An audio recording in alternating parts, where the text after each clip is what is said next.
আফ্ৰিদ ইছলাম নামৰ এজন ছাত্ৰই উদ্ভাৱন কৰিছে মাইক্ৰ'চিপেৰে চালিত এক কম্পিউটাৰ ছিষ্টেম। গুৱাহাটীৰ হাতীগাঁৱৰ লিটল ফ্লাৱাৰ স্কুলৰ 10ম শ্ৰেণীৰ ছাত্ৰ আফ্ৰিদ ইছলামৰ এই ছিষ্টেমটোৰ নাম ৰেব'9। গুৱাহাটী প্ৰেছ ক্লাবত অনুষ্ঠিত এখন সংবাদমেলত আফ্ৰিদে এই ছিষ্টেমৰ বিষয়ে আজি ৰাজহুৱাভাৱে ঘোষণা কৰে। উল্লেখ্য যে বৰ্তমানে কম্পিউটাৰসমূহ চলে যান্ত্ৰিক হাৰ্ড ডিস্ক ড্ৰাইভ আৰু ফ্লাছ মেমৰিৰ সহায়ত। ৰেব'9ৰ বিষয়ে উদ্ভাৱক আফ্ৰিদ ইছলামে কয়, আমাৰ যোনবিলাক হাৰ্ড ডিস্ক আছিল সেইবিলাক বহুত শ্ল' মোৰ মাইক্ৰ'চিপটোৰ তুলনাত। আৰু হাৰ্ড ডিস্কবিলাক আমি বেছি সময় 5 বছৰমান ইউজ কৰিলে কি হয়, ডিস্কখনত স্ক্ৰেচ পৰে। স্ক্ৰেচ পৰিলে হাৰ্ড ডিস্কখন বেয়া হৈ যায়। তেতিয়া আমাৰ ডেটাবোৰ ইমান ইম্পৰ্টেণ্ট ডেটা থওঁ, এই ডেটাখিনি নাইকিয়া হ'লে আমাৰো বেয়া লাগে। সেইকাৰণে মোৰ মাইক্ৰ'চিপটো ছলিড হয়, কিন্তু ছলিড ষ্টেট ড্ৰাইভ নহয়। কিন্তু মাইক্ৰ'চিপটো যেতিয়া ছলিড বস্তু, কোনো মেকানিকেল পাৰ্টছ নাই, না ডিস্ক আছে, অকল ইণ্টিগ্ৰেটেড চাৰ্কিটছ। সেইকাৰণে মাইক্ৰ'চিপটোৱে মানে ইমান বেছি ফাষ্ট এক্সিকিউট কৰে, এনে নৰ্মেল হাৰ্ড ডিস্কতছে 4 টাইমছ ফাষ্টাৰ। আৰু এটা ডেটা লুজৰ কোনো চান্সে নাহে, যিহেতু মুভিং পাৰ্টছ নাই, ভাইব্ৰেশ্যন নহয় ডিভাইচটোৰ, আৰু মিনিমাল পাৱাৰ কনজিউমশ্যন। ইভেন এটা সৰু টেবলেট বেটাৰীতে এইটো মোৰ মাইক্ৰ'চিপটো অন হৈ যাব। মোৰ চিপখনত এটা স্পেচিয়েলি প্ৰগ্ৰেমড অপাৰেটিং চিষ্টেম এটা ভৰোৱা হৈছে ৰিভ' নামৰ।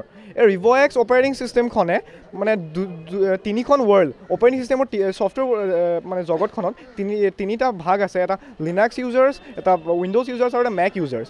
এই তিনিটা মানে ডিভিজনৰ যোনটো বণ্ড, সেইটো ৰিভ' মানে ব্ৰেক কৰি পিনে তাৰ নিজে ইণ্ডিপেণ্ডেণ্ট প্লেটফৰ্ম এটা গঢ়ি তুলিছে, যাতে মানে 3খন অপাৰেটিং চিষ্টেমৰ ফিচাৰ্ছবোৰ এটা প্লেটফৰ্মত আমি এক্সেছ কৰিব পাৰোঁ। মই মানে ক্লাছ 7ৰ পৰা মই বহুত প্ৰব্লেম ফেচ কৰিছিলোঁ উইণ্ড'জ বা লিনাক্স ইউজ কৰি পিনে। তাৰপিছত মই ভাবিলোঁ কিবা এটা নতুন কৰোঁ, কিবা এটা মানে মই একচুৱেলি মই অপাৰেটিং চিষ্টেম বনাম বুলি ভবা নাছিলোঁ। মই জাষ্ট মোৰ প্ৰব্লেমটো ছল্ভ কৰিম বুলি ভাবিছিলোঁ। এই প্ৰব্লেম ছল্ভ কৰাৰ প্ৰচিডিঅ'ৰত মোৰ মানে অপাৰেটিং চিষ্টেম এখন বিল্ড হৈ গ'ল, য'ত মানে এটা ছিংগল প্লেটফৰ্মত 3টাৰ মই ফিচাৰ পাই যাওঁ। এইটো মোৰ পূৰা 3 বছৰ লাগিছে। ক্লাছ 10ত মই কমপ্লিট কৰিছোঁ ফাৰ্ষ্ট হাফত। মোৰ ফিউচাৰ প্লেনিং ভাবোঁ যে মই মোৰ ৰেভ' বুক বা অন্য মোৰ ইনভেনশ্যনবোৰ ভালকৈ কমাৰ্চিয়েলাইজ কৰিব পাৰোঁ, আৰু নতুন ম'শ্যন প্ৰগ্ৰামিং বা ৰিয়েল আৰু ভাৰ্চুৱেল ৱৰ্ল্ডখনৰ মাজত ডিফাৰেঞ্চটো নাইকিয়া কৰিব পাৰোঁ, সেইবোৰে মই ইনভেনশ্যন কৰিম। জাৰ্মান কোম্পানী কিংডেল টেকন'লজিজ, তেওঁলোকে মানে মোৰ কাৰণে কলাবৰেশ্যন কৰি মোৰ কাৰণে আল্ট্ৰাবুকটো বনোৱাত সহায় কৰিছে। তাহাঁতক জাষ্ট মই ডিজাইনটো দিছোঁ, তেওঁলোকে মোক তৈয়াৰ কৰি দিছে এটা ফাইন শ্লিক আল্ট্ৰাবুক, যোনটোৰ নাম ৰিভ' বুক।